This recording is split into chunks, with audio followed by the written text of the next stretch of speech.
Are we live? I think so. Hello, everybody. Happy Saturday. I hope everybody's been having a good Christmas season so far. Today, I'm very excited to be with you.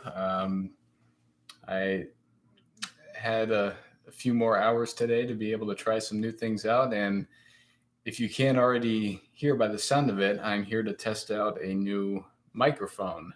And this is courtesy of a subscriber named Matt. I hope you don't mind me mentioning your microphone here. So thank you again, Matt, for suggesting this and graciously providing it for me to use. I'm sure that I'm already enjoying it, and I barely know how to use it. But I'm sure that we'll all get some enjoyment out of better sound quality. Again, thanks for all the patience through watching all these videos on my channel that have sound quality that is certainly less than to be desired, for lack of a better way to put it.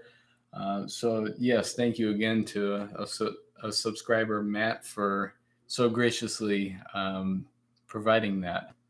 So anyway, today, other than testing this microphone out, I'll leave the chat open. I'm using my computer, so hopefully I can see any live chat comments that come in. But if any of you, which would probably be all of you, to be perfectly honest, have any suggestions about what would sound better in terms of adjusting the gain or the particular settings, if any of you are familiar with this type of microphone, just let me know. Again, I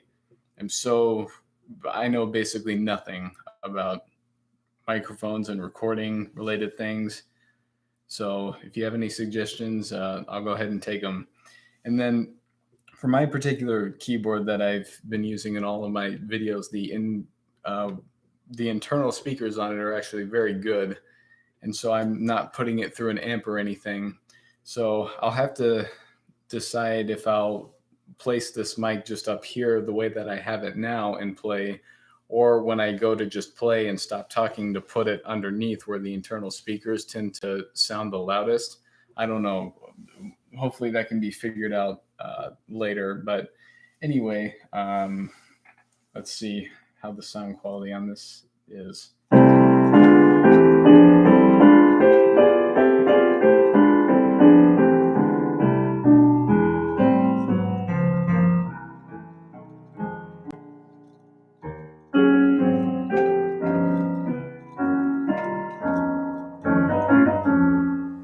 Again, this is completely brand new territory for me, so just bear with me. But anyway, just wanted to try out this new microphone courtesy of a subscriber. But the other topic of discussion that I wanted to address today is, again, so much of the reason behind this particular channel is to, we got one comment coming in. Sounds pretty good. Thanks. Odin's Temple. If it sounds good to you, then it sounds good to me. I'm a complete dinosaur, seriously, when it comes to the multi-dimensional world of audio quality. And part of the reason for that actually has to do with, there's a quote from one particular bass player that I really like in regard to jazz. And he's still active and playing today. His name's Ari Roland, and he's an upright bass player in New York. And I heard him in one interview say that in order to be a prerequisite for good jazz, everything can't be perfect. Something has to be off or not as good as it could be. So either the venue isn't great, or the audience isn't engaged, or the pay isn't great, or someone showed up late, or someone's car broke down, or whatever it is, or the recording quality isn't the best. But he said that good jazz is ultimately the result of not everything being as good as it could be in terms of the surrounding circumstances. And I thought that was rather profound. But anyway, so the topic of discussion that I wanted to get into today is, for the sake of trying to help people out, that's so much the point of this channel and helping others learning how to play is a lot of my other videos have talked about harmonic related concepts, rhythmic related concepts, how to practice, but I haven't really talked as much about the importance of, excuse me, learning repertoire and kind of prioritizing which tunes to learn versus which tunes can probably wait later. And it was really hard to come up with this list. I have a list of 20 tunes here that could change tomorrow or next week, but I made a list of tunes, or forms rather, that I think one should really try to prioritize when they're trying to get things together, when they're trying to play. So I'll just talk here. And again, if you have any comments on the sound quality, any suggestions, adjusting the gain, again, I know absolutely nothing or next to nothing, but any comments or suggestions are appreciated. But I'll just go through all these tunes. I'll play them a little bit. I'll talk about why they're important here. So the first two forms that we simply cannot avoid, first and foremost would be the blues, right? In the words of Dexter Gordon, if you can't even play the blues, you might as well just hang it up. So blues is number one. Now, key-wise, a lot of beginning jazz musicians tend to learn the blues in the key of F, right? Which is particularly friendly in the band instrument world because you only have one flat to worry about diatonically, if that makes sense. I would personally suggest that you invest the most time in learning how to play blues in the key of B flat, because that directly correlates to how well you can play over the next form after the blues, which is completely indisputable in terms of importance. And Scrandy, yeah, thanks. I like doing these too. I hope everyone enjoys this kind of live format thing. Again, I've put quite a bit on YouTube over the years, but I'm still a dinosaur and I'm still old-fashioned because that's what the music is. But just trying to get as much information out to help anybody that wants to learn. So thank you for the kind words, Scrandy. So anyway, so blues is number one. So I would prioritize being able to play blues in B flat first. And then if you want to, blues in F. In addition to that, I would strongly recommend that you develop your ability to improvise proficiently in blues also in G, C, E flat, A flat, and D flat. So blues in those 7 out of the 12 keys. So G, C, F, B flat, E flat, A flat, and D flat, just based on the recorded history, I would say would be the most important. So I'll just play a little bit of a blues here. I'm pretty sure we all know this one.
Something like that. So anyway, as we all certainly should know, blues is number one, and B flat being the most important in my opinion. So let's see. D flat is hard for me. Yeah, definitely. D flat blues is that'll fix you. um, D flat blues is particularly important because a lot of those Duke Ellington blues based compositions are in that. I think um, things ain't what they used to be is actually in that key where it's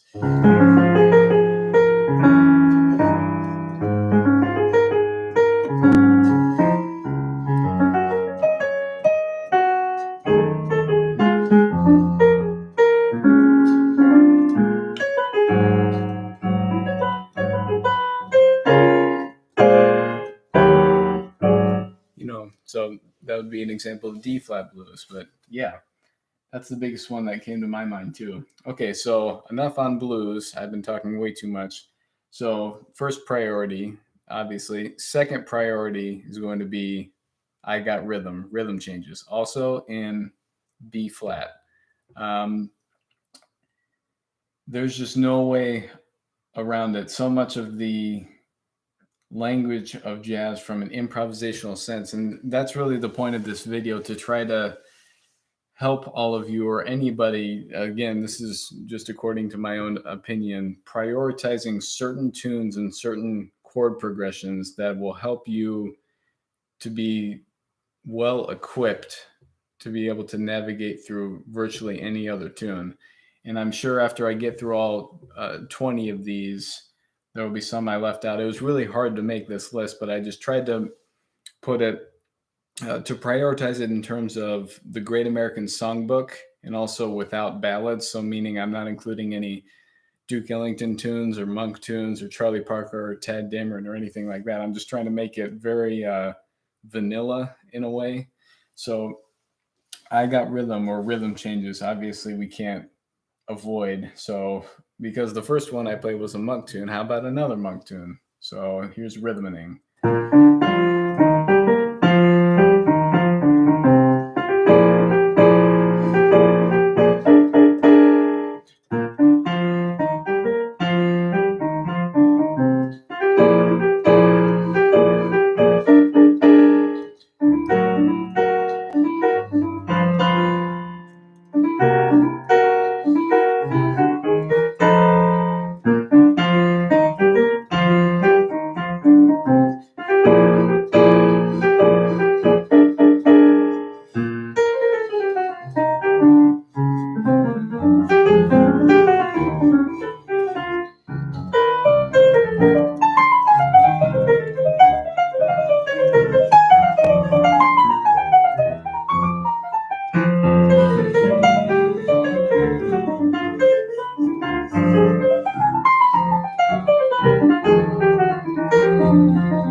Anyway, I could go on and on, but I don't want to make this video 2 hours plus.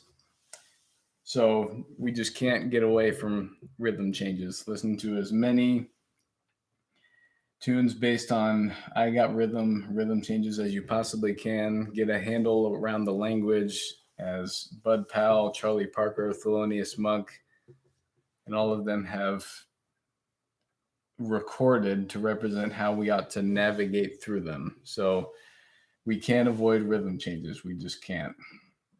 All right, next on here. And again, thank you anybody who's tuning in to listen to this. I hope this information is helpful. And if any of you are true Audio gurus, feel free to chime in because I know nothing. So that's all right. Let's see. Moose the Mooch quote. Yep, definitely.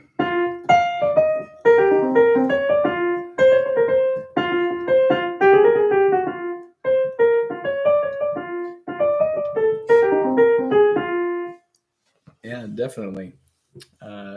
Solo was very tasteful. Thank you. I'm trying. That's all we can try to do is be melodic and tasteful and pay homage to the language that's been developed over all these years. Okay, I'm talking too much. All right, so the next tune I have on here is, for me personally, this is one of all of these are important in my opinion, but this is a big one. That's the first one outside of blues and rhythm changes, which we can't avoid. And this next one is going to be How High the Moon. And the reason why this tune is so important is because we change key centers multiple times. We have important, uh, if you will, figured bass movement. We go from G major, and we end up in F major, and we end up in E flat, then we end up in G minor. So there's a lot of different harmonic things going on here that make it very important for us to know. So obviously this tune is most traditionally played in the key of G. So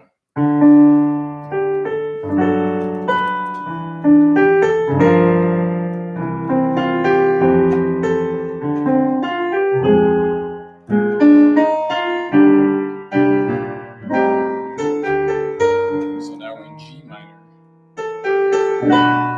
Back to G major.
Anyway, I can already tell that that's going to be one of the difficult parts of getting through all these tunes is once I started, I just want to keep playing it.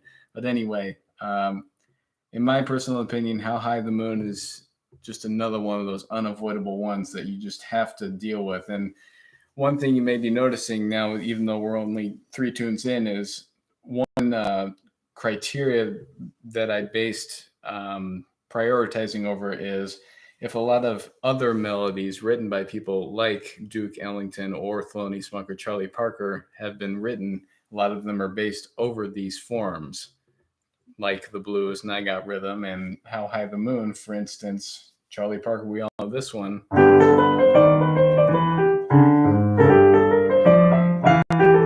Ornithology, and as well as others. So that's another criteria. Let me look at some of these comments here. Do you approach every tune in Barry's theory or do you switch it up? Good question. So I would say Barry is where I'm mostly based, if you couldn't tell by my other videos, but that's where I'm largely based. But I do tend to throw in elements of or different styles of playing that he's not as not well versed in isn't the best way to put it, but not as well, what's the way I want to put it? Like stride piano, for instance. Barry can stride, but that's not his main wheelhouse, I would say. But that's something that I tend to throw in. That's probably the other element that I tend to include the most is elements of stride piano. Otherwise, it's, for lack of a better way to put it, bebop type lines with my right hand, and then in my left, stride piano or sevenths and tenths. So that's largely the vehicle that I use to play. So once a Barry theorist, always a Barry theorist. Yeah, it's hard to go back when it's so logical. And yeah, what else can I really say? Sounds great. Thank you, Scrandy. I appreciate that. How would you approach a new song? Okay, sure. So we can keep this relatively open to it. Again, for those of you just tuning in, I'm mainly using this to test out this new microphone that a subscriber, thank you, Matt, again, hopefully you don't mind me mentioning your name, so graciously suggested and provided um, to improve sound quality for all of us listening here. And I also wanted to use this to try to talk about important tunes that we really should prioritize when we're developing our repertoire and developing our ability to navigate improvisationally through those forms, and they equip us well for putting them into different forms. So, Mark, to try to answer your question, how would I approach a new song? So, for me, learning the melody is first. And then, Mark, do you happen to, you can put this in the chat if you'd like, do you play the piano specifically, or are you a horn player or a vocalist or anything like that? If you are a pianist, learning the melody is first, and then try to find a balance between being able to convincingly present the melody first with left hand accompaniment, with specifically rooted left hand accompaniment, meaning don't do rootless voicings. Like if I took How High the Moon and I did like, let's try that again.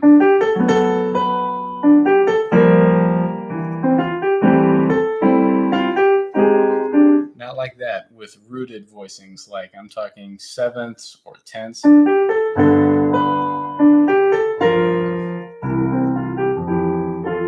Okay, so you do play the piano, good. So learning the melody first and then getting very comfortable with just playing the melody by itself with the right hand while you're accompanying with the left hand, just with rooted voicings first. That's extremely important. So being able to do that, and then once you feel comfortable with the melody, always play it in time, because when you go to even just playing for yourself or playing for other people, the time is the time. There's just no getting around that. So if it's a slow enough tempo, you can tap with your foot on all 4 beats, but if it's faster, you're tapping on 1 and 3. So if I were doing it at a tempo like 1, 2, 3.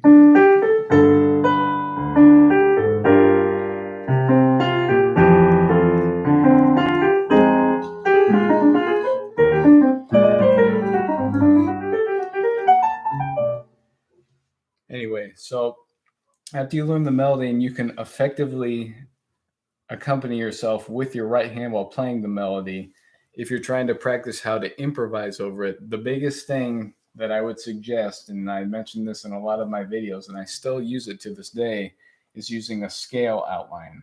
So if you're not familiar with the scale outline, I would suggest looking in some of my other past videos where I talk about this. But I would get comfortable with, after you're able to play the melody like 100 times out of 100, you don't have to play it that much. But being able to still accompany in time with the left hand while doing the scale outline. So like, for instance, on How High the Moon.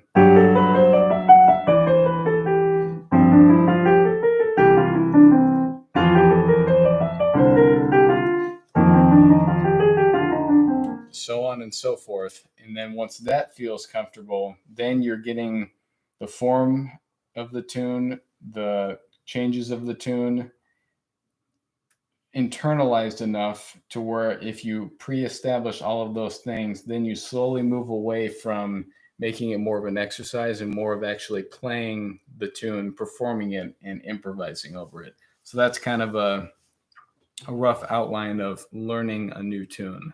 So Mark, I hope that helps. So let's see. Maramaro XD. I'm about to enter music school and I may be forced to learn really soon. I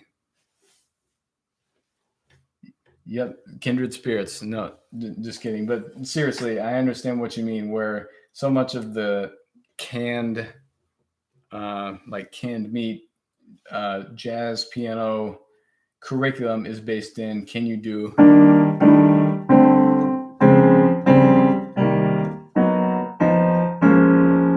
that kind of thing.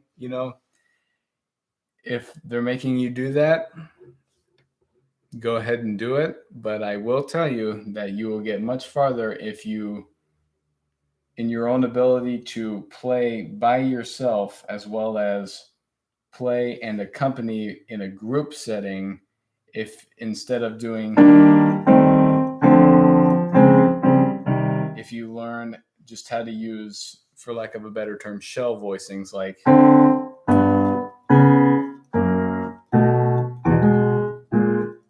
sevenths and tenths, that will serve you far much better. And everyone's entitled to their own opinion, and there's mine. Let's see. All right, we are coming up on half an hour, and we've only done 3 tunes. So I'm going to try to get this moving. Again, thanks for all the comments. Keep them coming in. If you think of anything, I'll try to get through these other tunes here. So we've got blues. I Got Rhythm, Rhythm Changes, Sweet Georgia Brown. Or no, I'm sorry. That was the next one. Blues, I Got Rhythm, How High the Moon, and then the fourth one I have is Sweet Georgia Brown. So for those of you maybe not entirely familiar with that tune, typically in the key of A flat.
Anyway, I could go on and on, but why is Sweet Georgia Brown important? Well, the main reason is, again, trying to prioritize repertoire to best equip yourself to be able to play and improvise through the changes. You have no choice but to do that with that tune. Why? Because in the A sections, you have one chord for 4 measures. You have F7 for 4 measures, then you have B flat 7 for 4 measures, E flat 7 for 4 measures. So in order to effectively navigate through those, it forces you to know a lot about, in terms of how Barry puts it, you got to know all the moves, meaning different ways of navigating through all these dominant 7 scales in order to keep the continuity of a phrase going. So that's the biggest merit that you get out of prioritizing and practicing over Sweet Georgia Brown, is it develops your ability to navigate even when it's just one chord. Now, don't get me wrong, not like in a modal sense, one chord, but within the context of a functional harmony tune, being able to still have coherent melodic ideas even when the chords aren't changing as frequently. So that's why. Let's see. I always try to wing it for that last chromatic part in the song. How would you approach that? Good question. So someone's commenting in Sweet Georgia Brown how when it gets to the descending chromatic dominance. So there are 2 different ways of approaching that. The first would be to literally interpret it as I have to outline or reference each individual one. So in that particular approach, I tend to address it triadically. I think I already played it a little bit, where it could be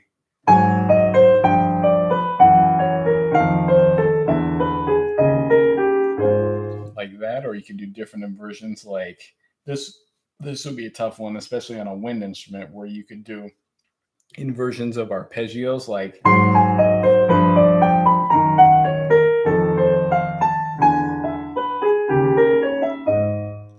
that. You could also alternate with diminished chords that are associated with that dominant. So something like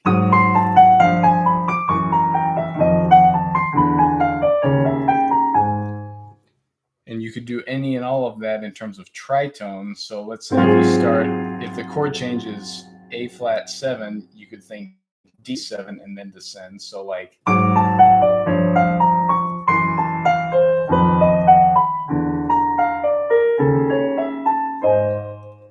that. The other main approach that you could use is to simplify it. So instead of thinking A flat 7, G, and all of that, you could think of it just in terms of like a 1, 6, 2, 5 type of thing where you're thinking A flat 7 into F7 and into B flat minor 7 to E flat to A flat. So instead of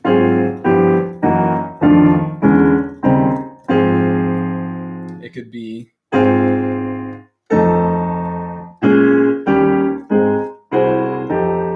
if that kind of makes sense. So improvisationally wise, instead of something like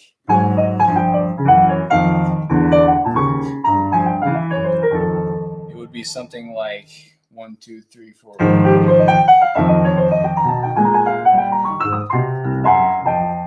So in other words, you can simplify it for the sake of making it a little easier to try to be melodic and play through the changes. So that's the answer that I would provide for that question. Good question, though. Thank you, Maramaru XD. All right, Jesmar asks, how would you approach a fourth degree in Barry's system? Like the first chord in Just Friends are almost like being in love. Okay, so I'll do Just Friends a little bit here. So just a quick spoiler alert, I did not include Just Friends as one of these 20 tunes. I don't even know if we'll get to them all, but that's jazz, right? You go in with an agenda and it gets thrown out the window, right? So I'll take Just Friends. Let's say we do it in the key of G. So it starts on the 4 chord, so that would be C major 7, if that's all right. I'll just play through it initially here.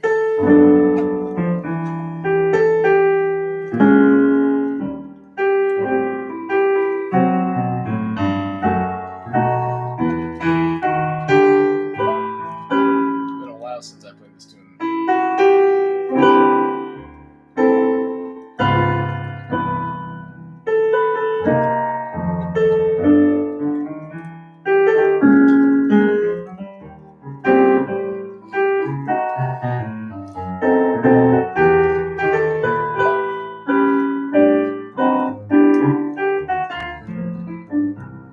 Okay, so Jesmar, I'm just speculating here, but I think what you're asking is when a standard starts on the 4 chord like that, how do I approach it improvisationally wise or scale wise?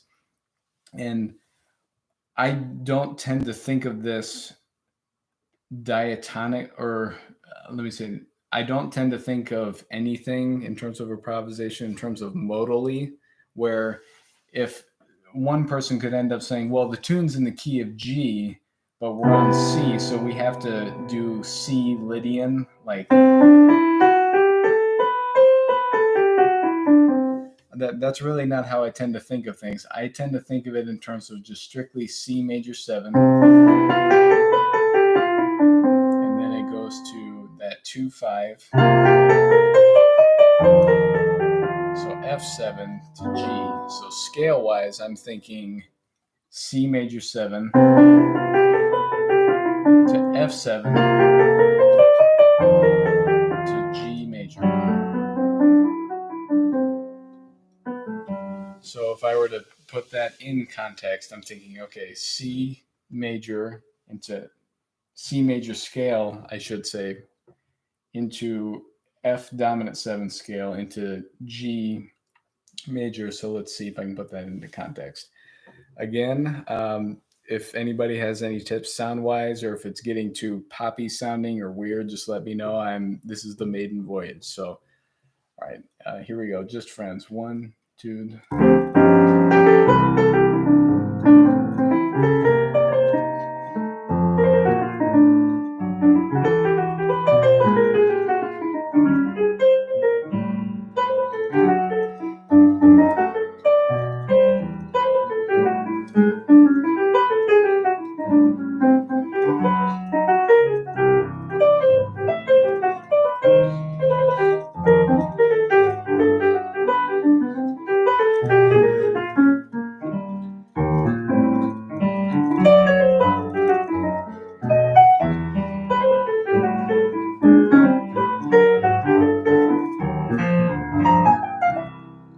Something like that, where I'm not so hung up on being dictated by the overall key of the song. I'm being more dictated by the particular key center that I'm in, whether it's a major scale or a dominant 7th scale, and I try to fluidly move and keep things melodically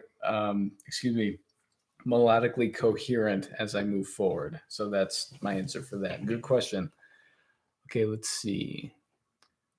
I always get called out for not using the F sharp for that first chord, like in Just Friends. So let me see here.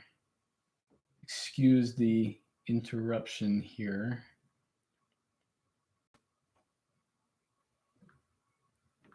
Okay, no, that's fine. That can wait. Okay, so Maramu XD, you're saying they're saying you have to voice it with an F sharp?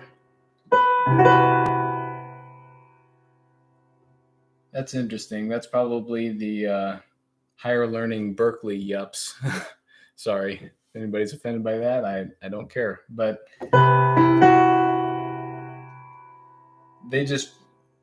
that's one of the things, is they just don't want to play things simply. You know, what's wrong with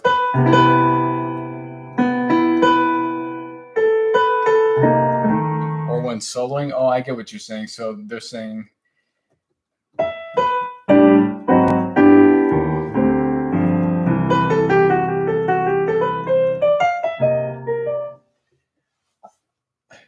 I get what they're saying in terms of, no, you have to keep the F sharp in there.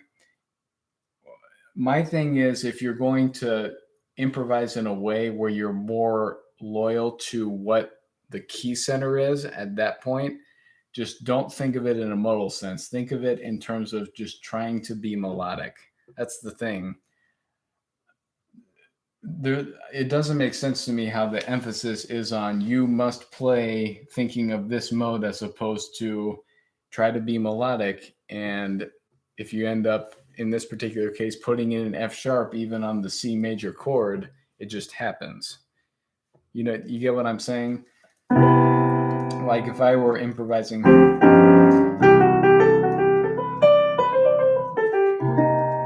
you know, I could do that, but I tend to be dictated more in terms of, okay, this is C major scale. So I could say,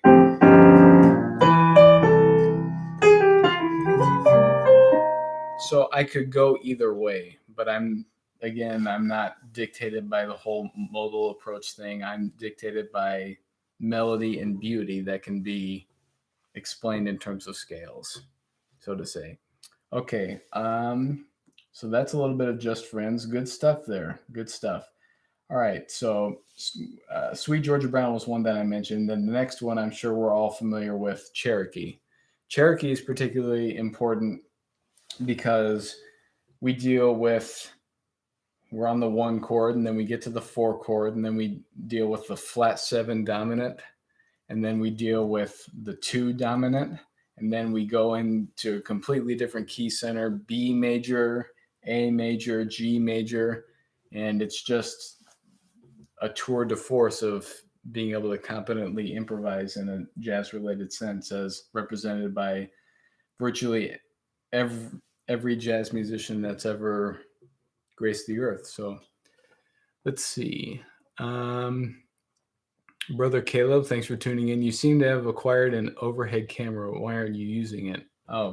So the main issue that I'm dealing with right now is that this microphone is a USB one. So I'm already taking up that one, but my overhead one is also a USB one. And so if anybody has any suggestions for how to have multiple views at once, I'm all ears, because I'm dead serious. I don't know anything about that. So any insight that one could provide into that regard would be great. So apologies for not having an overhead view. Maybe I could do a video where I follow up with this one while putting those things, but I just don't know how to do that yet. But that doesn't mean it can stay that way. This is just the maiden voyage, and I was excited to just kind of use and show off this microphone. Okay, so let's see here. So Cherokee, typically in the key of a B flat. Now we're at 4 chord. A flat 7. C7.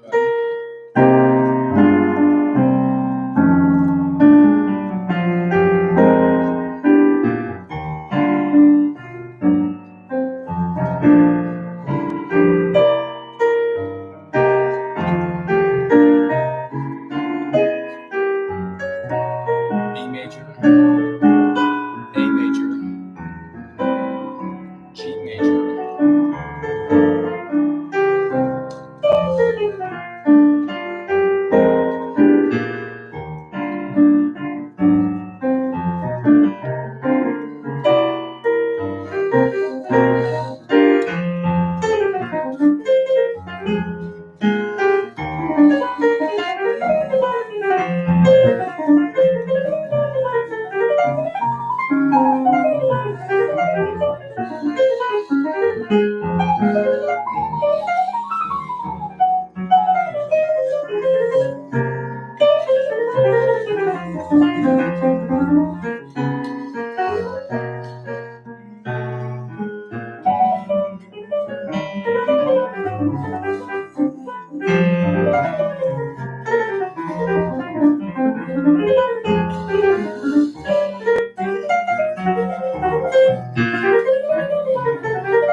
That's enough of that, as it's slowly falling apart, especially on the bridge. But obviously, I'm sure, as most of us know, the bridge is important because it forces us to deal with F sharp 7 and E7 and D7, where we might not as frequently deal with those.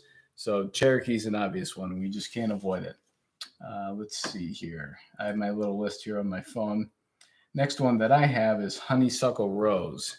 And the biggest reason that I tell students why honeysuckle rose is important isn't necessarily because of the A section, but because of the bridge. The bridge of honeysuckle rose is the most important. So it's typically in the key of F. So we have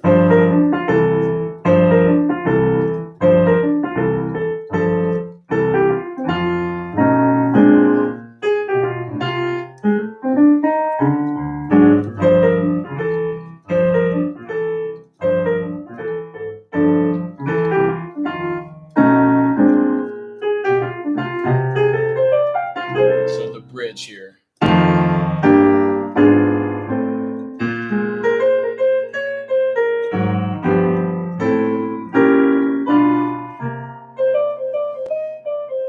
And the last A section is the same as the first, but the most important reason for learning honeysuckle rose is first and foremost the bridge. So that F7 to B flat major,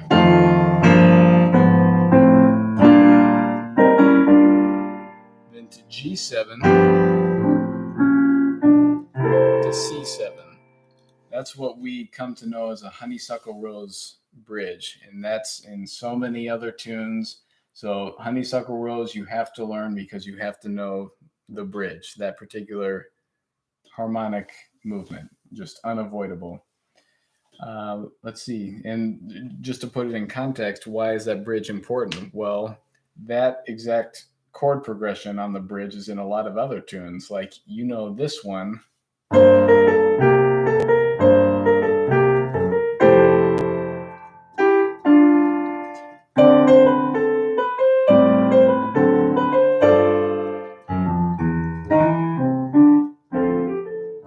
Satin Doll, that has a honeysuckle rose bridge. Or another example would be, um, let's see,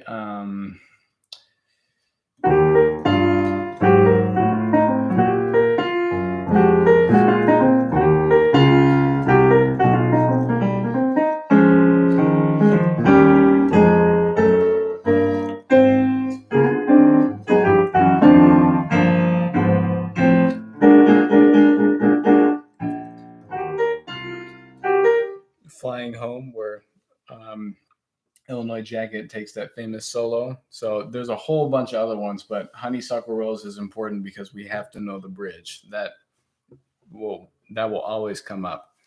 Let's see. Mark asked the question, how much time of your practice did you spend on transcribing? You have quite a bit of vocabulary, must be a fair amount. Sure, good question.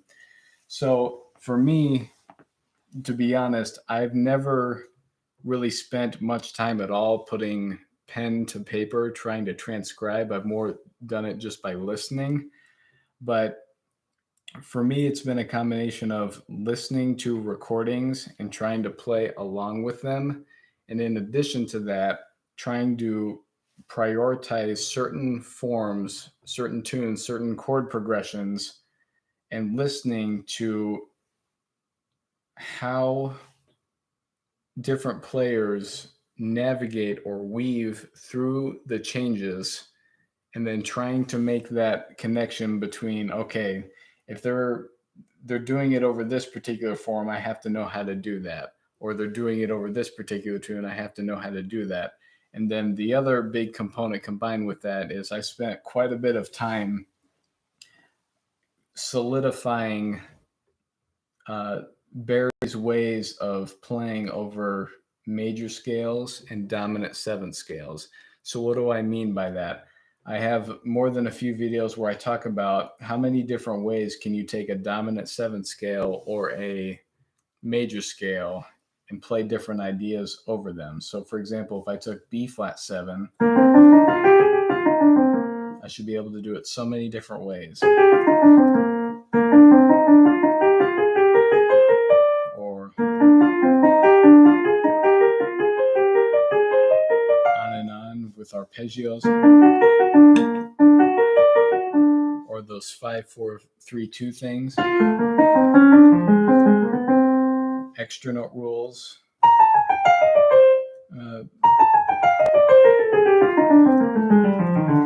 So on and so forth. And so to try to give a more concise answer to your question, Mark, it's the combination of, I never put pen to paper in terms of transcribing other players, but I prioritized certain forms, repertoire. I was prioritizing repertoire, listening to recordings, and also trying to get together the different ways of playing over a particular kind of scale, and then practicing through trial and error, combining the ideas together to create phrases to get as close to the melodic ideas that I was hearing in these recordings.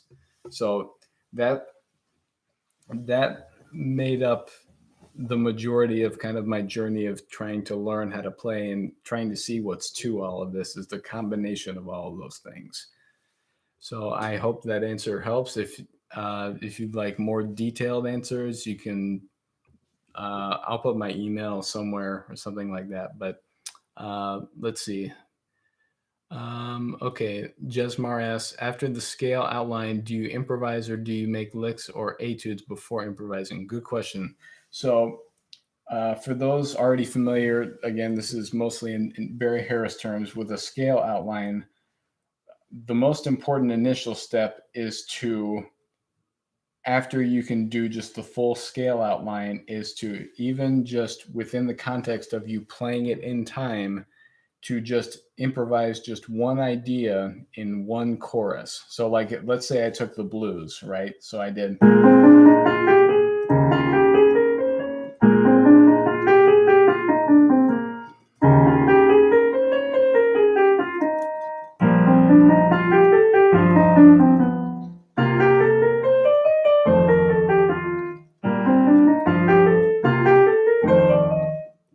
there's the full scale outline. And then from there, the most important thing would be to just vary a small degree of it to where you're keeping the scale outline as the foundation still, but you're improvising one phrase within that. And then the more you do that, you're doing the less of the scale outline and more of actually improvising over it.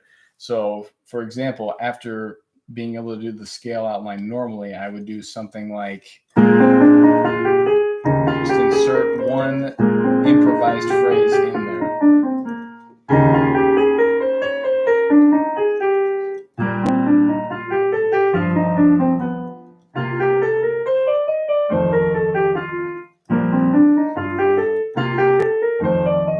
So I think in that one, when I got to the E flat 7, I said, or something. But anyway, the premise being you go from having it be highly structured and 100% predictable to slowly adding more degrees of improvising phrases. And then you go from entirety of scale outline to no improvising. And then you slowly go from that to improvising entire courses. And that takes a great degree of time, but that's a very structured and methodical way of going about it that I've found to work a lot of the time. So thanks for your question, Jesmar. Again, for those of you just joining us or have been listening, thanks for listening to my extremely long-winded explanations here, but people are engaging in the chat, so I'm all about it. This is what the history and tradition of jazz is. It's sharing. Traditions don't happen unless we share, and I'm the type of individual where there's no secrets. Anything you want to know, I'll try to explain it the best way that I can. And again, I'm sorry for not having an overhead view here. This microphone is a USB one, so I don't have another USB port to put my webcam on. So I'll see if I can figure that out. But if anybody has any advice, please just let me know. I'm such a dinosaur again when it comes to this stuff. But okay, Mark, yeah, you're absolutely welcome. Absolutely. Okay, let's try to get a move on here. I guess I'm writing on the patience for how long people want to listen to me speak. So 2 hours, 3 hours? I don't know. We'll see how things go. All right, so we did Cherokee, honeysuckle, rose. Next one, all the things you are. The main reason for this is because it switches key centers all of the time. So at some point, it isn't just about the tempo or the key, but how many key centers it goes through. And that's why all the things you are is important.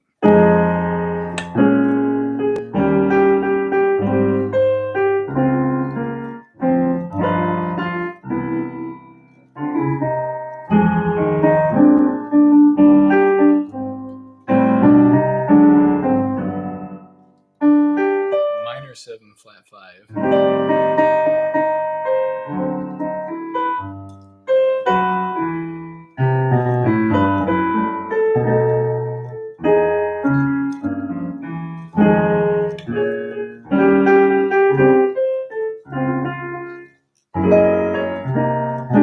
Diminished.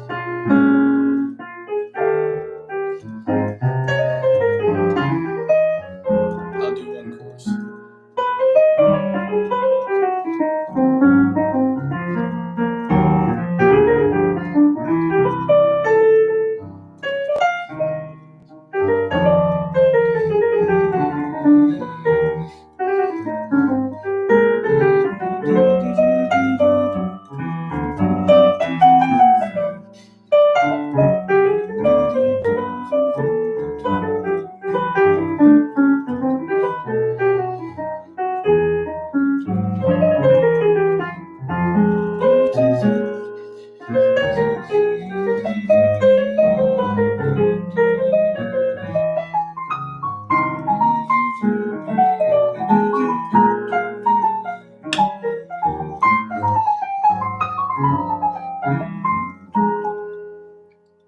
So all the things you are definitely important for study and developing our ability, again, to navigate through the changes. Let's see. Tom, thanks for tuning in. I appreciate it. Asks, do you recommend going to music school? Did you go to music school? So, personally, I did go to music school. I went to a small liberal arts college and I got a degree in K through 12 instrumental music education. Technically, I'm not in that field now or currently over the past few years. That's not the way I make my living. I'm in a different line of work now.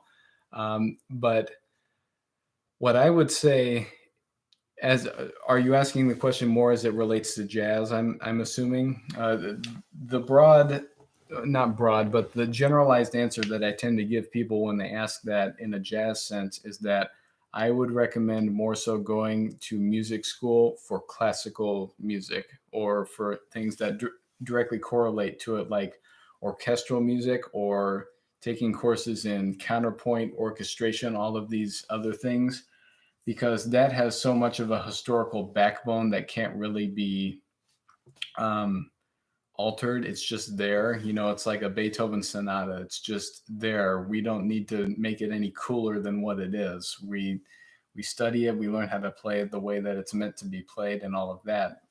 Now, in terms of going to music school for jazz, that ultimately depends on the knowledge and expertise of the particular teachers that will be there. Meaning, if they're the type of person that believes in the tradition of Thelonious Monk and Charlie Parker and Dizzy Gillespie and Bud Powell, by all means do it. But if they're the type of individual, for lack of a better way to put it, that makes their career by saying they're a professor of jazz, but they're playing weekends with like Snarky Puppy or something like that, then you kind of have to evaluate that and you have to be able to prioritize what's the most important for you. Why are you doing this? Are you trying to learn the language? Or are you trying to make connections in the music world? Whatever it is. And that's individual for everybody. But my general answer is going to be yes, go to music school for classical music. And then if you want to go to music school for a jazz related focus, that depends on the level and musical priorities of the specific teachers for that particular institution. And that's a personal choice. So I hope that answer is somewhat decent, but that's the answer that I would give to that. Good question, Tom. Mark, it's great you take the time to share with the world. Absolutely. That's so much what this is about. Jazz is an oral tradition first, and that's what we're doing. We're playing, talking, and bouncing ideas off of one another. Jesmar asks, how would you outline a 3 minor 7, like the C minor 7, all the things you are? Good question. So in terms of a Barry related scale outline approach, I actually have heard some people that have been in his classes do the outline where it's almost like it's within a modal sense, where they will say,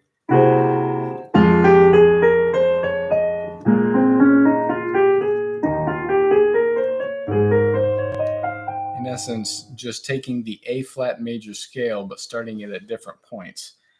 I prefer to do it this way, where if it's a minor chord built on the sixth or the third, I tend to simplify by just playing the major scale that's associated with it.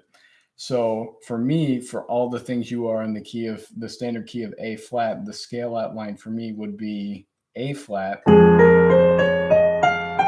then E flat 7.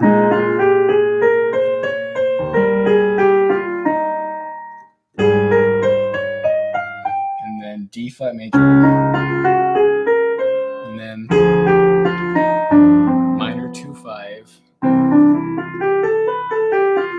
And then to answer your question, Jesmar, when it goes to the C minor 7, then what I would do is I would play E flat major there,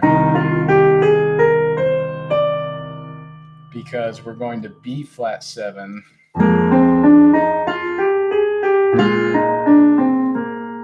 So that's what I would say. I would treat that C minor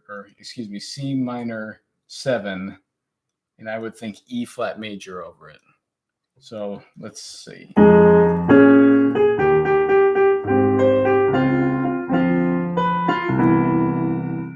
So E flat major.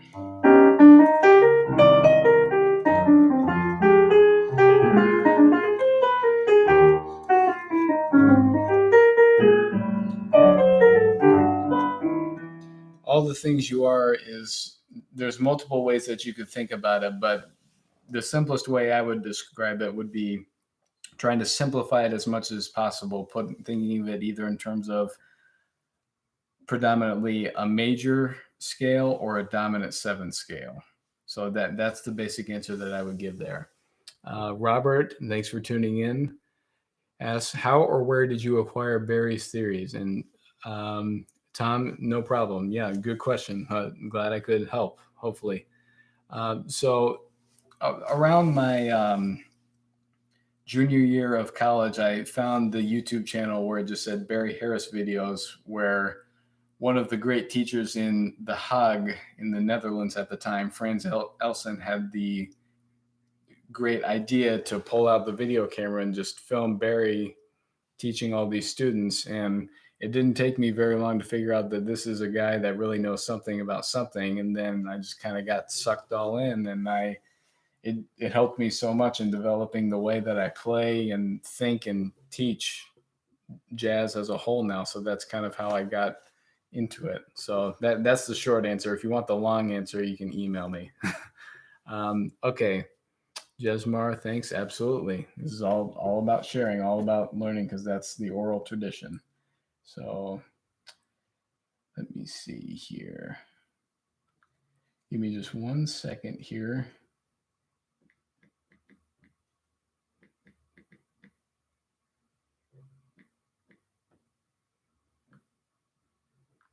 All right, moving right along. Again, thanks for everybody's patience. I'm sure this is somewhat engaging, but I had an idea to try to get through 20 tunes I thought were important, but we're going down so many rabbit holes here, which is fine. Don't get me wrong. It's just we'll see how many of these get through. If you're tired of listening, just throw something at the screen. I don't know. We'll see how it goes. All right, so that's All the Things You Are. Next tune, Just You, Just Me by Jesse Greer. That's the one that goes.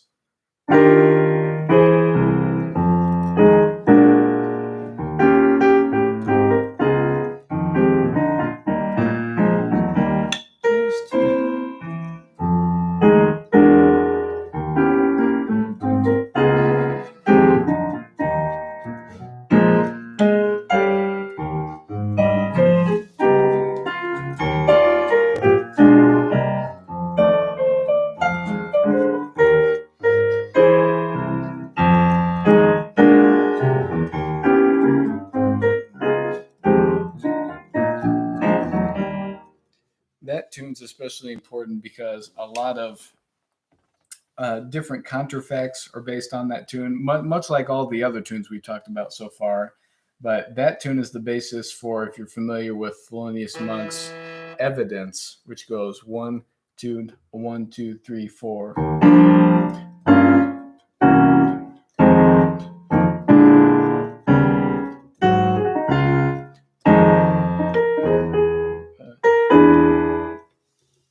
So this tune, Just You, Just Me, is the basis for that, as well as a very common contrafact melody that goes, here, let me just play a little bit of it here.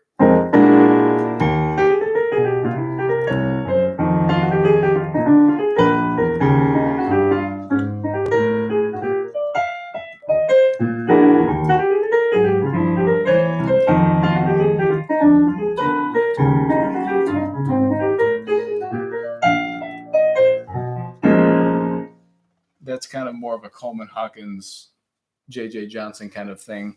But anyway, that tune's especially important.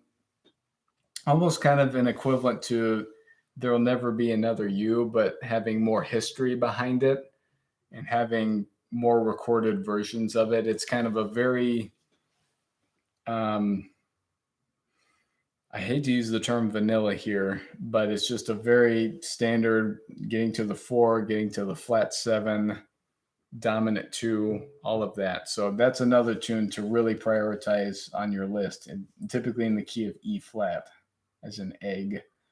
All right, Just You, Just Me. Next tune I have on here is another one that's been common for a lot of contrafacts, Lady Be Good by George Gershwin. So this is typically in G. going to the dominant 4, so it's almost blues-like.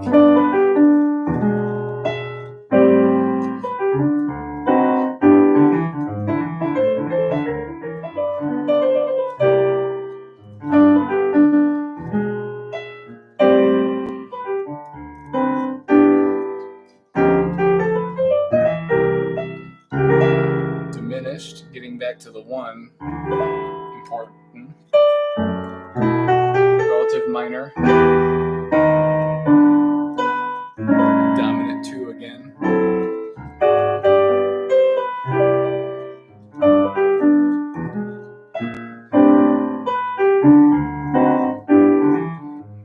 Anyway, so Lady Be Good also has been used as the basis for several contrafacts. The biggest one that I can think of would be Hackensack by Coleman Hawkins / Thelonious Monk in F instead of G where it goes.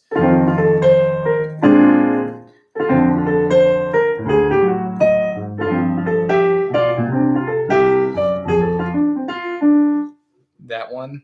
And then I'm blinking on another one here, but Lady Be Good is important mostly for when it goes to the 4 to diminish, because that's such a common move in jazz as well as gospel too, where you have the 4 and then the diminished getting back to the 1.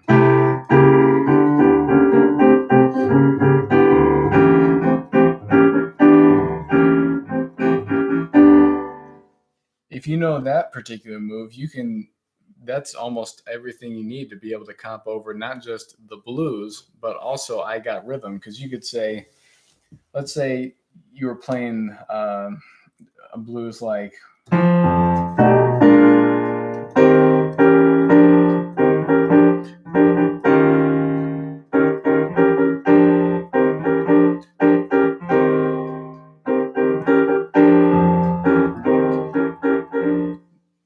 it's an entire chorus where you can use that. And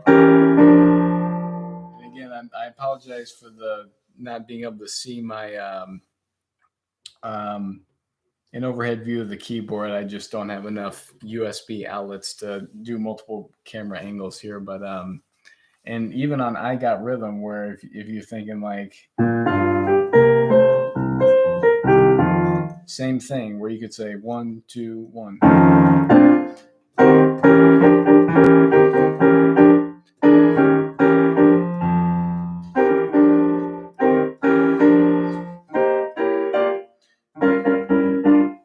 So that particular move, just as important to other forms as it is in Lady Be Good. Huge part of the harmonic meat of so much of this music here. Let's see. If you want us to email you, link your email to your YouTube channel, unless that was... No, it wasn't a joke at all. I'm not entirely sure how to do that, but I'll try to figure that out. Or I could just put my email in the chat, whatever works.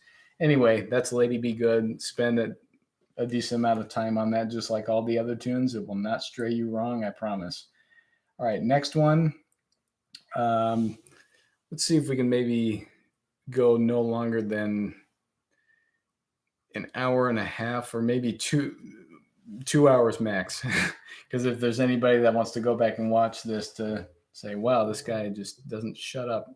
Anyway, so the next tune I have on here is Indiana, or the full title, Back Home Again in Indiana. So this one is commonly played in 2 keys equally. I tend to play it mostly in A flat major, but it's also traditionally in F major as well. It goes...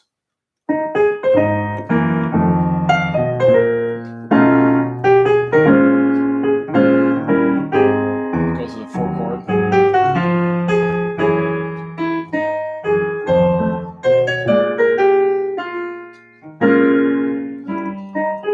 Messed up the melody there.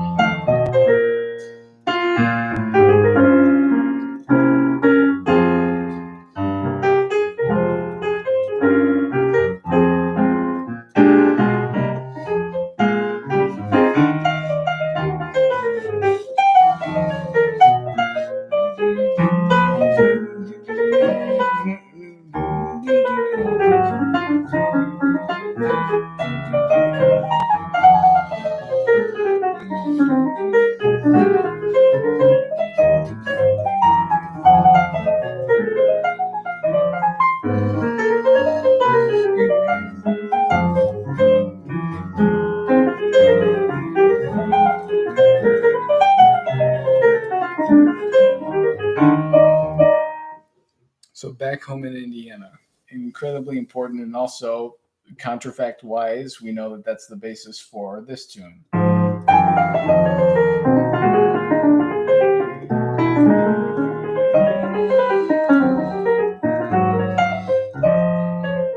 Donna Lee by Charlie Parker / Miles Davis. Let's see. Again, just trying to do my best here to mention all these tunes with answering the comments. So let's see. Tom asks, how did you start learning stride, and where do you suggest people to learn how to do it? Great question.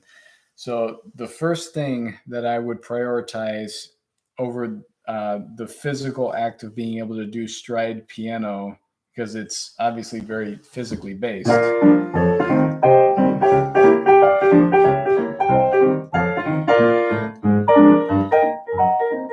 There's an obvious physical component that requires a certain degree of forearm strength and endurance physically and mentally. But the first thing is to make sure that you have a fairly solidified knowledge of sixth chords. And the reason is because when we're playing stride, obviously there's two components. We have the bass note, typically scale degree 1 or scale degree 5, or when you start getting into playing tunes with bass lines where you're relying more on inversions of chords. The biggest component is to make sure that you have a very solid understanding of sixth chords. So what do I mean by that? So because of the different chord qualities that we commonly use, like major, minor 7, minor 6, dominant 7, that directly affects what type of a sixth chord or a diminished chord that we will use as the, for lack of a better term, pa in the whole pa type of way of describing it. So for example, let's say I were just doing, to keep it simplistic, C major, where I'm just going to alternate bass notes C and G, and then I would have to be familiar with, okay, if I'm just thinking in terms of major, I have to know a major 6 chord for C, so that would be C6.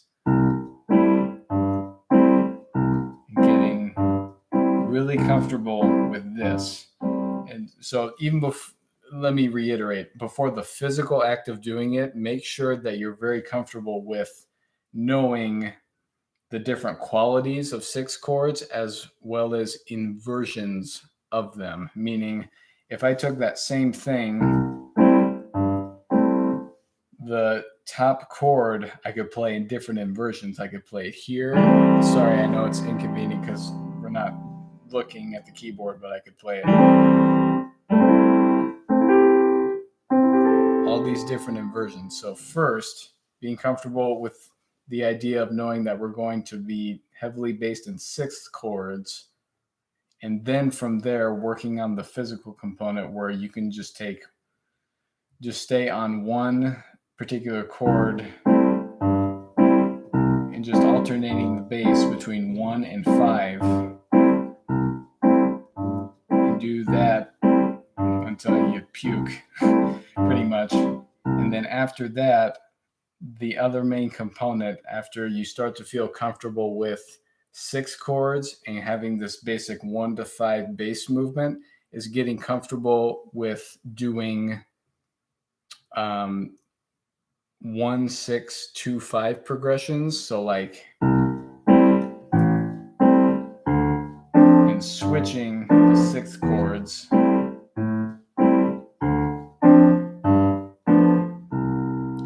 And then the other component, which I think is overlooked, is being able to alternatively do 1, 6, 2, 5 progressions, but using diminished chords to get to the 2 chord and back to the 1. So instead of something like you have a bass movement that's more like this, diminished to the 2, or 1 to the sharp diminished to the 2, and getting that together, because that's relates to a very important component of knowledge that can help you more easily navigate through the changes, but using these slight alterations that are just as harmonically sound. So I could spend a lot more time talking about that, but I hope that provides some basic direction with that. I would also highly recommend that you check out Rosano Sportiello's YouTube channel, where he talks a little bit about how to develop your ability to stride. And I think he describes it in terms of going through the cycle of dominance, like something like.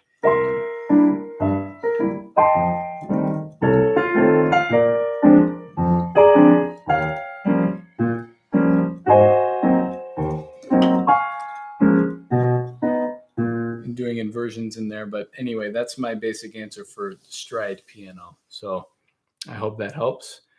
Let's see. I'll try to get to every one of these comments here, just doing my best. Brother Caleb asks, what tips would you give for playing high tempo tunes? Good question. So for me personally, the number one perspective that we have to have when we're playing faster tempos is to prioritize being melodic over being busy.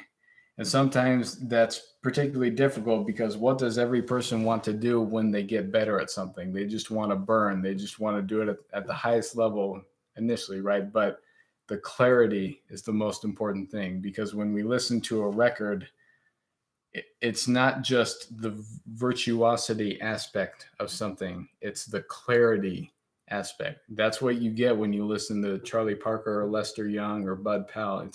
It's how clear and melodic the ideas are. So if I took something like,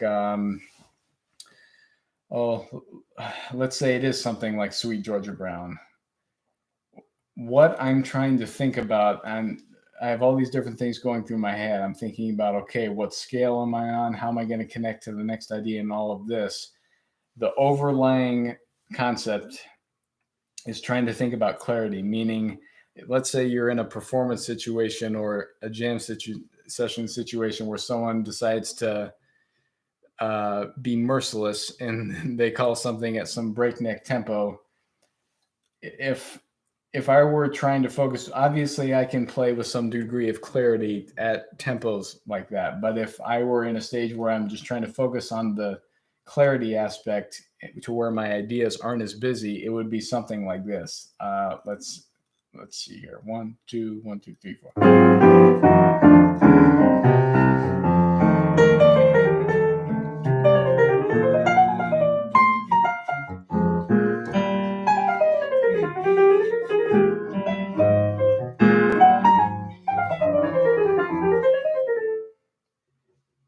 Just a little bit less busy, but the biggest tip I have is striving for clarity over busyness of ideas. But the two other elements that I would say would be the most helpful in developing your ability to do that. First would be being very comfortable with rhythm. And what I mean by that is try to get as comfortable with you can as being able to start an idea on every part of the beat. So 1, 2, 3, 4, and as well as all of the ands. And if you practice that, you'll find that the ideas tend to flow out a little more naturally. And then the other biggest tip that I have in terms of making things flow coherently, like ideas flowing coherently one into the other, is to really practice these extra note rules for all of you Barry people, where instead of just doing a scale outline, you practice each dominant 7 scale. You, for lack of a better way to put it, maybe people are more familiar with calling it a bebop scale, where it's the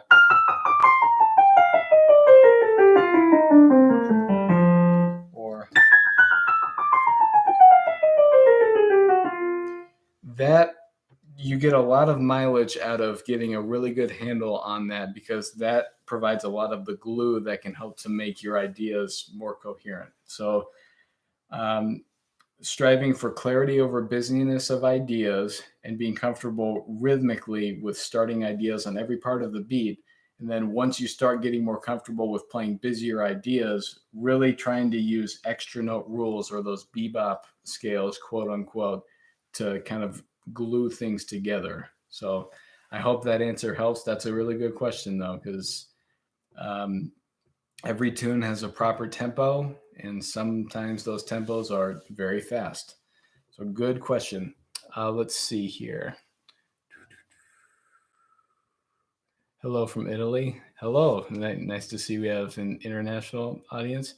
Hello from Norway. Yes, Mark, I'm actually 25% Norwegian. So I should try to think of some Norwegian sayings or something, but I'm just completely blanking at the moment. I've never had lutefisk. Velkommen til dak. That's all I have. Let's see. It'd also be nice to have your email address so we can contact you. Yep, I'll put that in the chat maybe toward the end of when we try to tie this together, just so it doesn't get lost in the chat history here. Let's see. Tom, great answers. Thank you. Yep, just all about giving here. Let's see. If anything, just watch a YouTube tutorial for linking the email. Okay. Yeah, I will just put the one of my 2 email addresses in here if you want to get more in contact with me or anything like that. Okay, let's get back to the list of tunes here. Let's see. Okay, so we did Back Home in Indiana. Next one, just a tune very near and dear to my heart, Tea for Two by Vincent Yammans.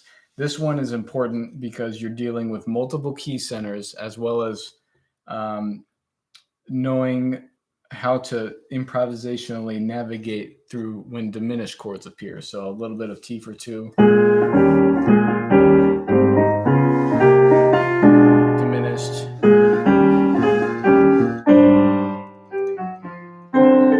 C major, diminished,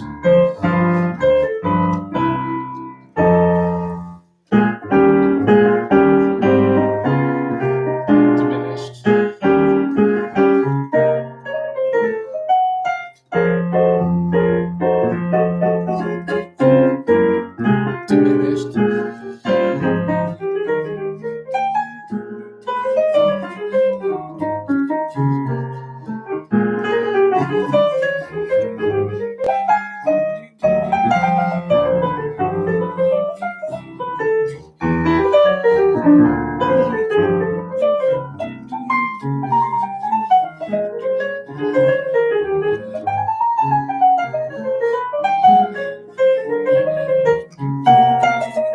minor 2/5.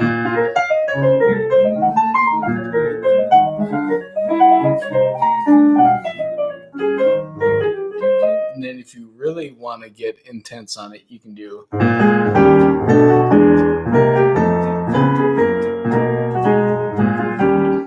Anyway, but that's more of a Tatum Bud Powell thing. But anyway, that one is just so important, and you end up being seen as cooler by the really old guys playing because that's a tune that never gets old. So Tea for Two. Next one is another one that will get you in the in crowd with all the older players, and it's All God's Children Got Rhythm, or a slang version, All God's Chillin' Got Rhythm. And the importance of this one is kind of successive dominant chords. And this is one that's typically played at faster tempos from the likes of Bud Powell. Thelonious Monk plays this somewhat frequently, Barry. And this one goes.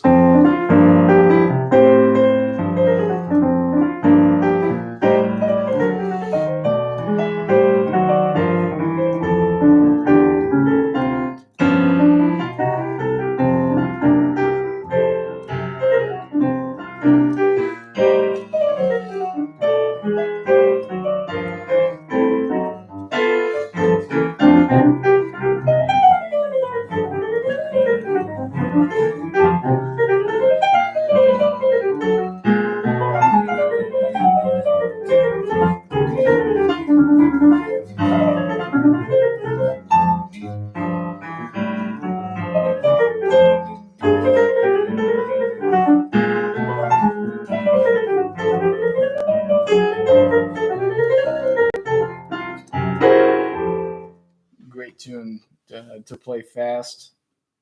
And that's another one where you'll find in this era between roughly 1940 and 1955, where a lot of the tunes that are played really fast are in F. Like a lot of ones, including All Got Chillin' Got Rhythm, also ones like I Want to Be Happy, as well as Get Happy, which is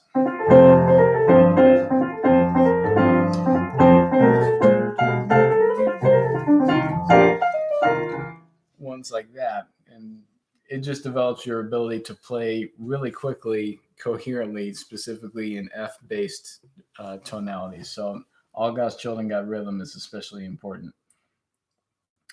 Okay, kind of moving through this list here again for all of you that have been incredibly patient with my long-winded explanations so far. Thanks for all the questions and all of that, and I hope the mic's coming through okay. My keyboard has internal speakers that are actually really good, so I don't have to put it through an amp. So I situated the mic what I thought was an appropriate distance away from me talking to, also in relation to my keyboard. So I hope that's coming through. Let's see. I'm not missing out anything regarding Lutefisk. I know. Brother Caleb asked, love all God's children got rhythm. Absolutely. How about Fine and Dandy? Good observation, Brother Caleb, because that actually is one on my list. You're about 2 ahead of me. So we'll get to Fine and Dandy. So good for you for coming up with that. After All God's Children Got Rhythm, I have Lover Come Back to Me. So the important part of this particular tune is you're dealing with going from major, so typically in A flat. Now we're in F minor, as in true F minor, almost like in Sweet Georgia Brown, where it goes from A flat major into F minor. And so within this particular tune, I'll just play. You'll get what I'm saying.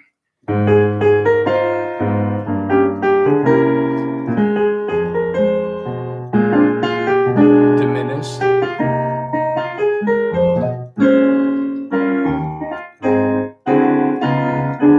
There's that 4 to diminish to 1 movement.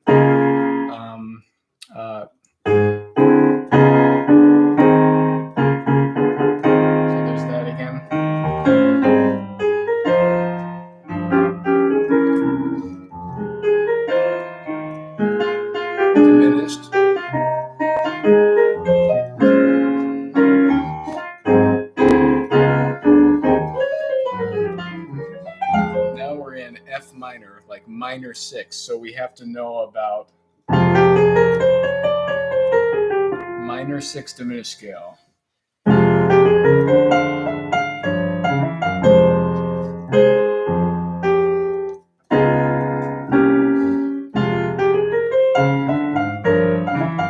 D flat 7.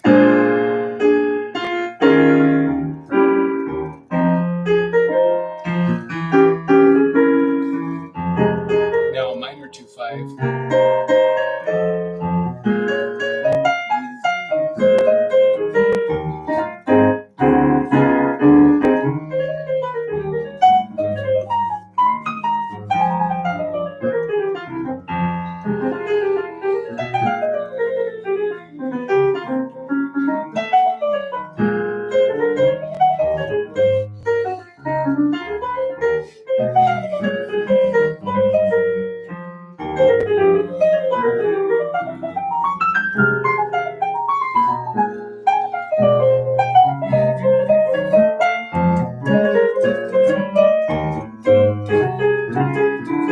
Here's the minor part.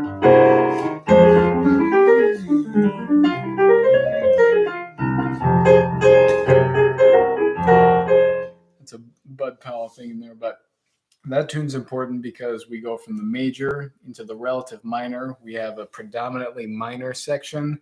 We have a minor 2/5 in there. There's just a lot of good harmonic meat in that particular tune, and that prepares you well for a whole lot of other tunes too. So Lover Come Back to Me. So as Brother Caleb pointed out, what about fine and dandy?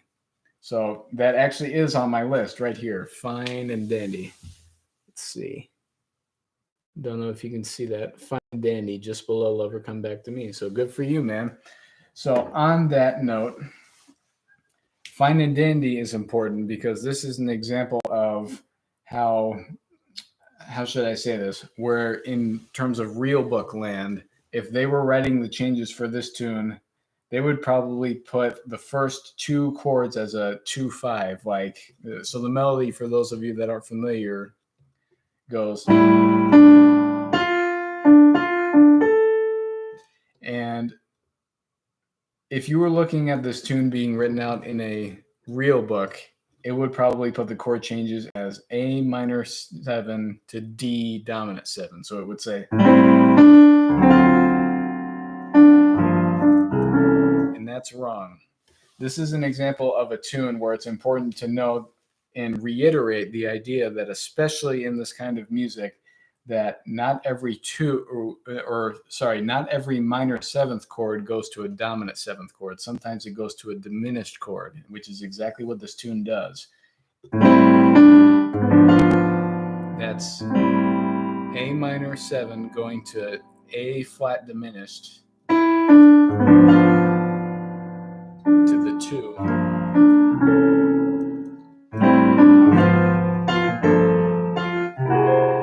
And that's pretty much the bulk of the reason why we have to learn that tune, along with many others that do that, to know that not every minor chord goes to a dominant. So improvisationally, I'll just play through the tune a little bit. 1, 2.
So that's the bulk of the reason to learn that tune, is to get used to not just playing 2 to 5, but minor chords into diminished chords that take you elsewhere. That's a large component of the true harmony of this repertoire that's been lost by the academic realm. So that's mainly why I included that particular tune in there. All right, we have, let's see, how many more do I have? 1, 2, 3, 4. So I got about 6 more. Again, for all of you that have been tuning in so far, thanks for your patience. Thanks for your great questions. Thanks for your engagement.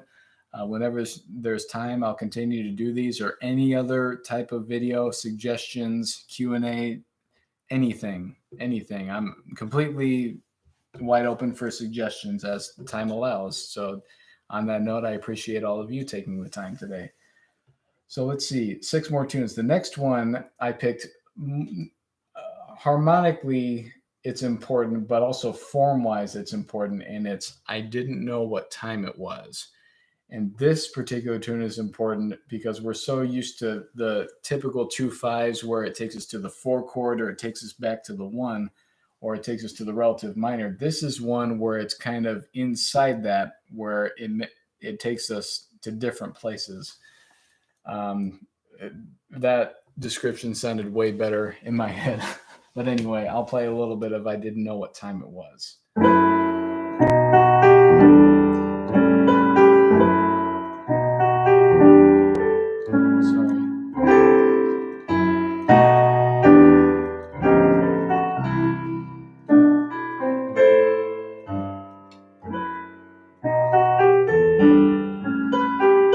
Bass movement.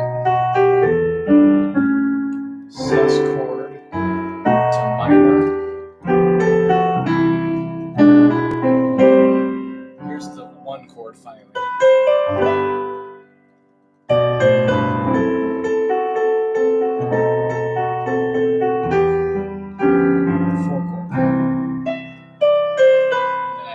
this sus chord.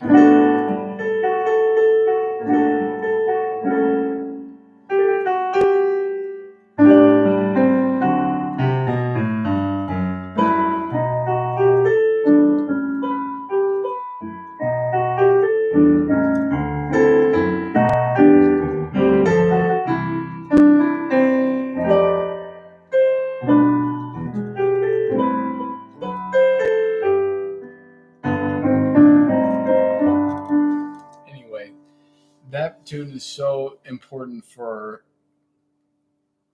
reiterating again, kind of like with Fine and Dandy, that not every tune is made up of 2-5-1s, and there are diminished chords in there. And this one's good because it immediately takes us to the minor and it delays the one chord to where that kind of forces us to get a little bit outside of our comfort zone improvisationally wise. So I could go on and on with that, but considering we're over an hour and a half in, again, thanks for your patience, just trying to speed it up just a little bit. But if anybody has comments, I will gladly answer them to the best of my ability here.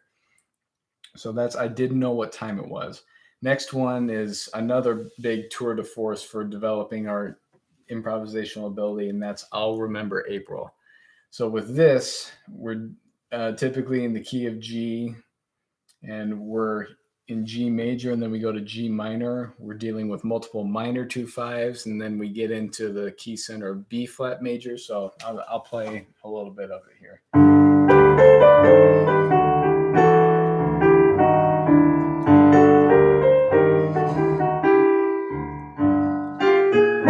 Minor 2-5.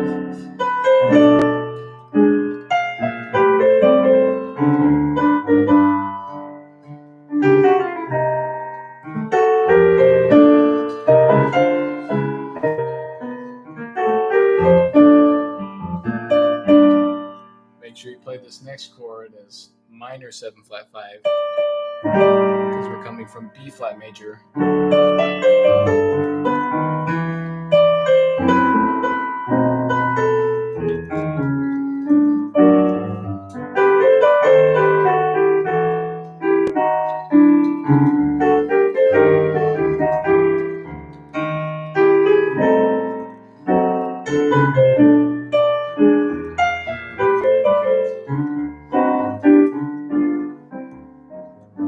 So that's another one that's probably more commonplace, for lack of a better way to put it, in jam session situations. Not as quote unquote old timey, but still incredibly important for helping us to navigate through different key centers. We got a few minor 2-5s in there.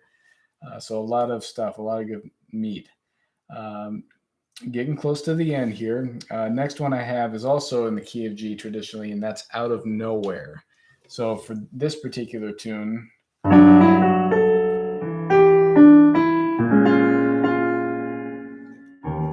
so that's kind of interesting. We've got G major, and then we've got B flat minor 7 to E flat 7, and then we have like a D dominant 7 implied, and then back to G. So why is that important? Well, in a lot of these tunes within the repertoire, sometimes they'll do things where they'll have like a 2-5 starting on the 3 chord, and then they'll do it on a half step below. And this tune kind of hints at that.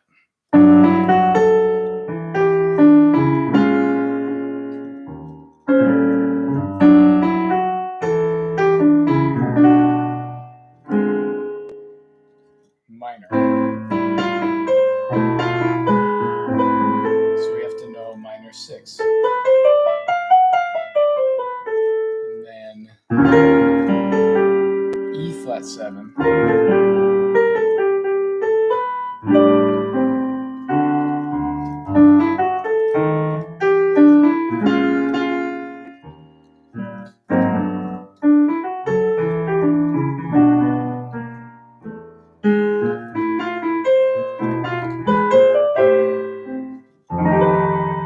Flat 7 dominant, and then diminished getting to the 2, another tune that helps with successive 2/5s, and there's a diminished chord in there. Just all good harmonic foundation and meat that we need. Next tune is another big tour de force, just like I'll Remember April and Cherokee, and that's Just One of Those Things. If any of you have checked out my most recent video before this one, give me just a brief second here. I apologize for kind of being on my phone here a little bit. And that's what tends to happen when it's kind of a long video like this. Give me just a second here.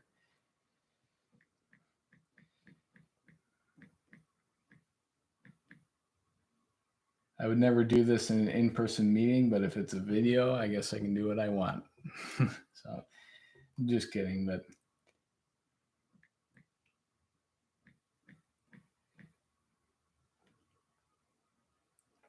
okay. So just one of those things. Why is this one important? So it's at the beginning, it's in D minor, as in true, or what I refer to as true minor 6 minor. And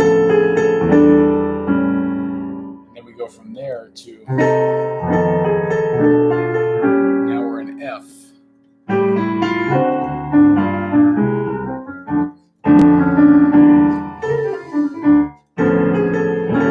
Tritone.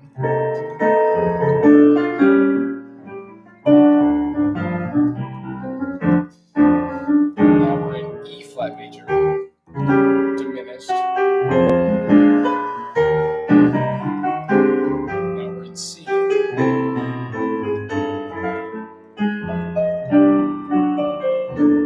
we're back into D minor.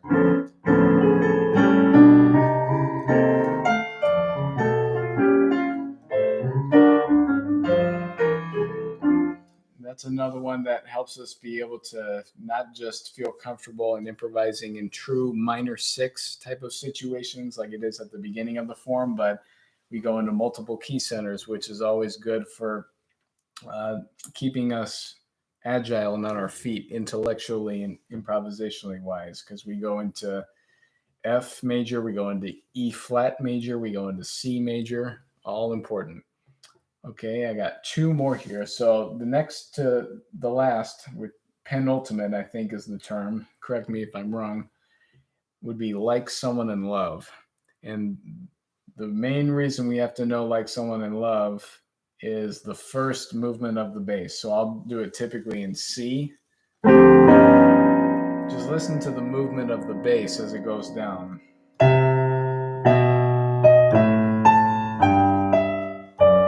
That right there, you can't play jazz if you're not familiar with that type of bass movement, because it's everywhere. It's even there in Just One of Those Things where it says, so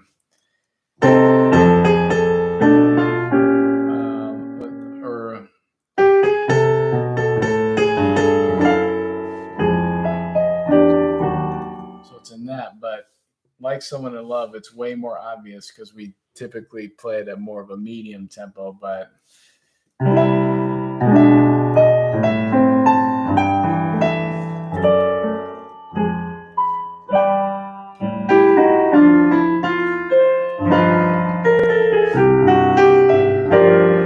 to the 4 chord.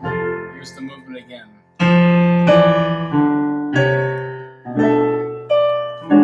Now we're in A.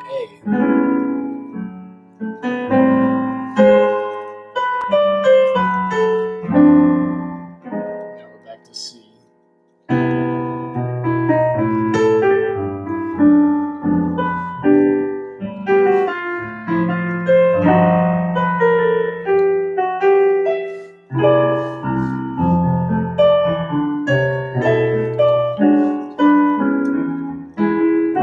Diminished.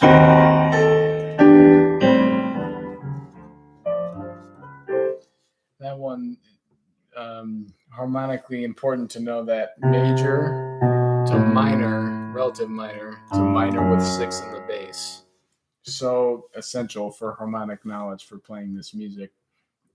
All right, and we've reached the end, and I'm sure there's more than a handful of other tunes that I could have included. It was really difficult to make this list, But the last one that I have here is Stella by Starlight, and that's because it's such a complete tune harmonically, because it seems to go, Barry Harris describes it as almost going completely around the circle of fifths. And depending on how you look at it, it almost does that.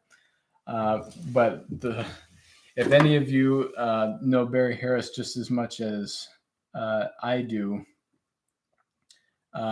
he gripes on people for not knowing the first chord of this tune, where, again, if you were looking at it in terms of real book land, it would list the first two chords as E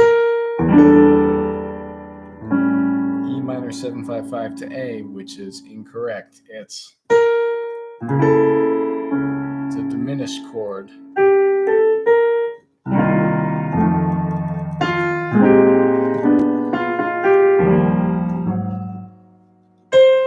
And here's that movement again.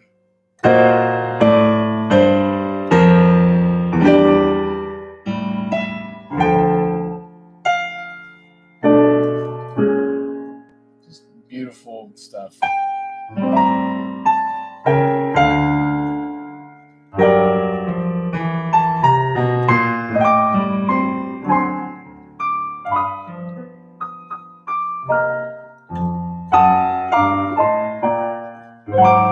A-flat-7.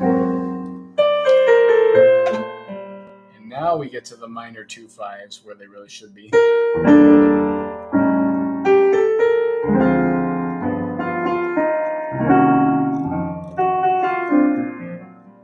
Just great for really playing a type of tune that goes almost everywhere that you can go inside of a tune in terms of key center, just about.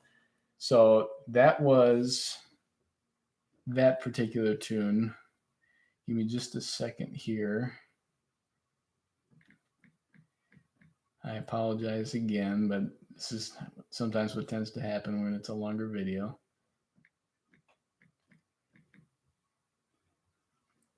Okay, so that's all 20 of them. So let's see. Someone is commenting, or there's a few comments. Jimmy, thanks. Absolutely. Again, just trying to share the oral tradition. Mark says, great if you can put the list in the description of the video. I might have to just type it into the chat because I'm technically using a live stream feature right now.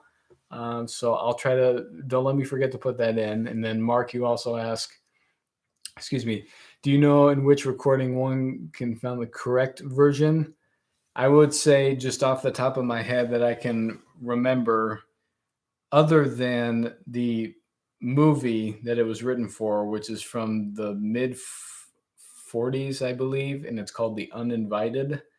That one is the correct one. It's actually Stella, but in the key of G, where the first chord is something like...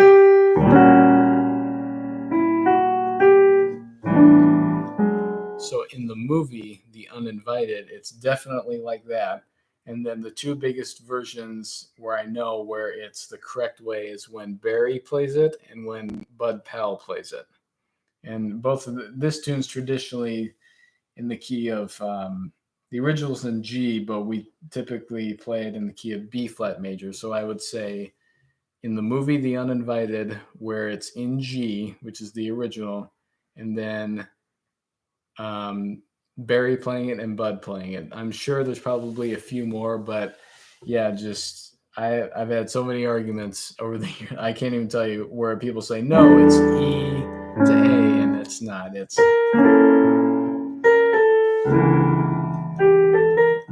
I'm telling you, because one is romantic and one is not, and we're trying to be romantic, among other things. Okay, let's see. We got to the end of our list, which is great. There's more than a few that I didn't include that I probably could have. One would be, what is this thing called love? That's definitely one that could have been in there. There's a whole bunch of them that could have ended up in there. Again, I purposely didn't include ballads, and I purposely didn't include like Thelonious Monk tunes or Duke Ellington or Charlie Parker, because then we'd just be here all day. And that's all right. Okay, let me try to stay focused here. Let me put, maybe we could do this. This might be a little bit faster. How about I just hold my phone up, and then maybe you guys could take a screenshot of this list, because it might take me a while to like type it in the description. I don't know. That might work well. It might be a catastrophe, but basically I have the list here. Blues, I Got Rhythm, How High the Moon, Sweet Georgia Brown, Cherokee, Honeysuckle Rose, All the Things You Are, Just You, Just Me, Lady Be Good, Indiana. I'm reading it backwards with the reflection here. T for Two, All God's Children Got Rhythm, Lover Come Back to Me, Fine and Dandy, I Didn't Know What Time It Was, I'll Remember April, Out of Nowhere, Just One of Those Things, Like Someone in Love, and Stella by Starlight. Hopefully, maybe there can, I don't know how to make timestamps either, but hopefully you can use that as a reference. I will go ahead and right now put, if any of you have any questions, large or small, for me, general advice, anything, again, I'm here to help. Just trying to help people learn how to play and get more into this if they want to. Let me put 2 email addresses that you are more than welcome to reach me at.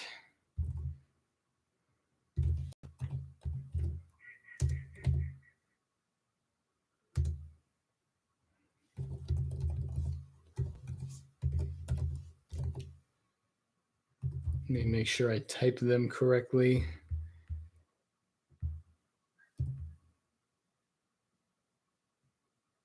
That should be good. Okay, I'm putting that into the chat now under my name.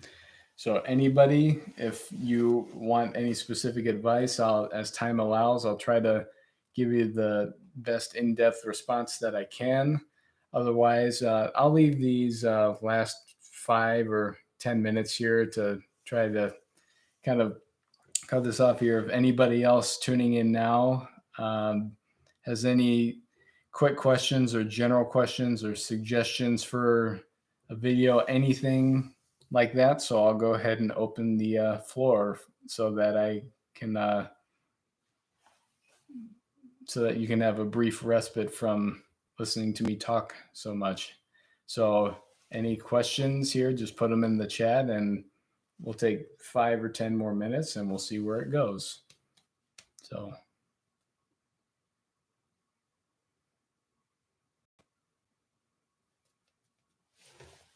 hopefully the whole microphone situation was working out. If anybody has any questions while you're typing those or trying to figure out what to ask, let me take this microphone and kind of lower it to directly where the internal speakers for this keyboard that I'm using are more to see if this is more clear or muddied or anything like that. So I'm moving the microphone down, and hopefully this won't explode our ears off or anything, but let's just see here.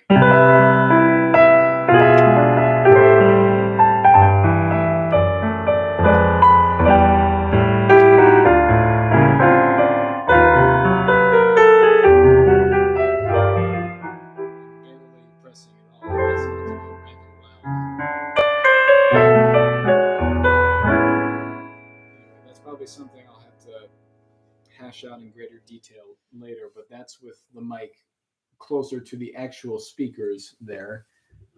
Just wanted to try that real quick. All right, let me move it to where I had it before.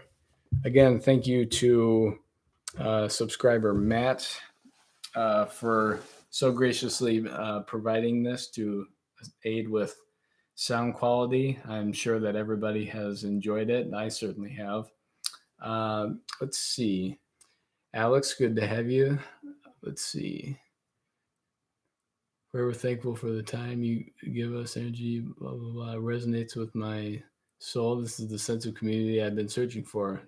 Thank you for the kind words, Alex. Yes, it's I have to give credit where credit's due. It's all Barry. He, as we all know, God rest his soul, he was about the community of jazz, and if he wasn't, he wouldn't have held weekly classes into his 90s. So that's what trying to keep this tradition, the true traditions of this music going, is all about, is doing things like this, where it's not so much of a chalk to chalkboard type of deal, but it's just more, hey, let me show you this, or hey, let me point you in this uh, particular direction. So thank you for the kind words.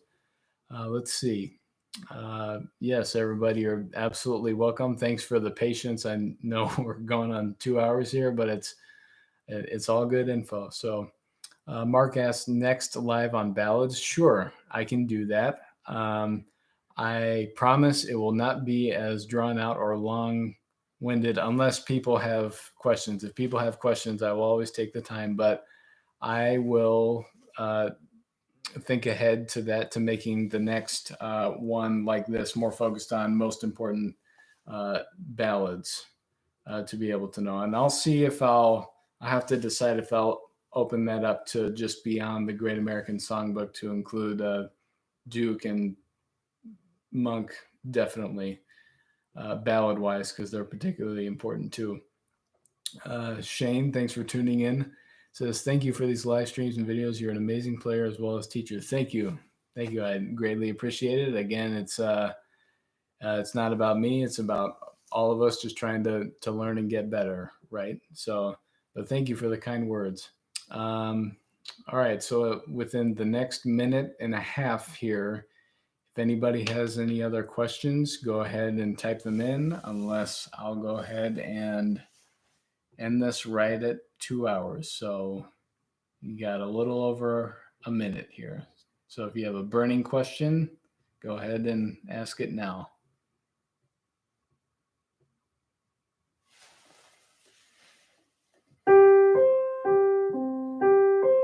Yeah, I'll stop that. Or what's that one tune? Just in Time.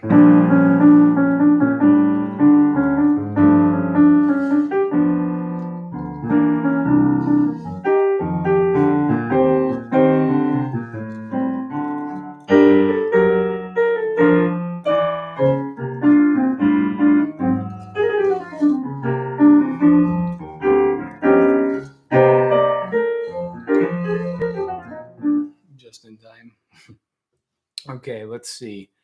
Tom says maybe it would be nice to check out different people's repertoire. Sure, I could do one. So one on ballads, maybe one on Duke Ellington, Charlie Parker, Monk. I could throw a Bud Powell repertoire one in there. I could do a Ted Dameron one in there.